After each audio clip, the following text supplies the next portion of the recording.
মানে এরা আইসা সকালে আসে এমন রিল্যাক্স হইছে এছাড়া ওষুধ নিয়মিত খাবেন।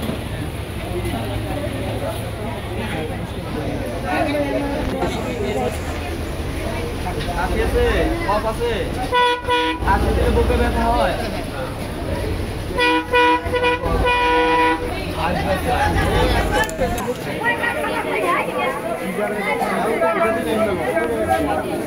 এবং রাতে সকালে সকালে কি খুশি আমি তো মসজিদের সামনে আমার দিয়ে দেওয়া হয়ে যাচ্ছে আমি কাটতেছি কিছু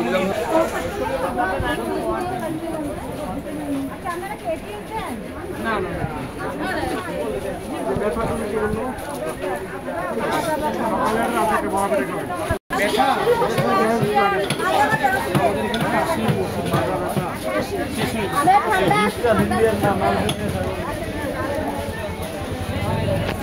যেমন বাইনা আমাদের পুরো জামাত ইসলামের পক্ষ থেকে আমরা এখানে সেবা দিতে আসছি।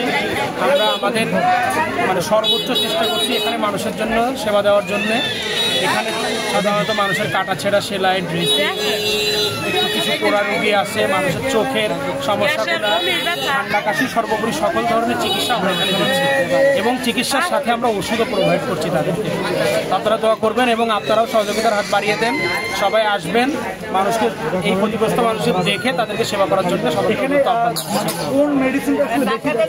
বেশি যাচ্ছে। সাধারণত ঠান্ডা কাশির ওষুধটা যাচ্ছে, কিছু ক্রিম যাচ্ছে, স্কিনগুলার সমস্যা আছে সেটার ক্রিমগুলো যাচ্ছে, মাথা ব্যথা, জ্বর এবং সর্বোপরি ব্যথার ওষুধটা আমাদের বেশি লাগছে এখানে, যেহেতু মানুষের কাটা ছেঁড়া, দৌড়াদৌড়ি করতে যে আঘাত লাগছে, এগুলোর ব্যথার ওষুধগুলো বেশি যাচ্ছে। সাধারণত আমরা কিছু ভিটামিনও প্রোভাইড করছি। আপনার এই কয়দিন থাকবে আপনাদের? এটা যতদিন এখানকার মানুষের জন্য প্রয়োজন ইনশাল্লাহ আমরা ততদিন এখানে থাকবো। সেটা 1 মাস হতে পারে, 10 দিন হতে পারে, 5 দিন হতে পারে। আমরা জামাত ইসলামের পক্ষ থেকে আমরা ডাক্তার সমাজ সবাই আমরা থাকবো ইনশাল্লাহ। Thank you. আপনাদের মাধ্যমে সারা দেশের মানুষজন জানতে পারছে। প্রেসের ভাইদেরকে আমি ধন্যবাদ জানাই। আপনারা আরও বেশি বেশি পজিটিভ দিকগুলো মানুষের কাছে ছড়াই দেন, মানুষ আসুক, দেখুক এবং এনাদেরকে হেল্প করুক। থ্যাংক ইউ আপনাদের।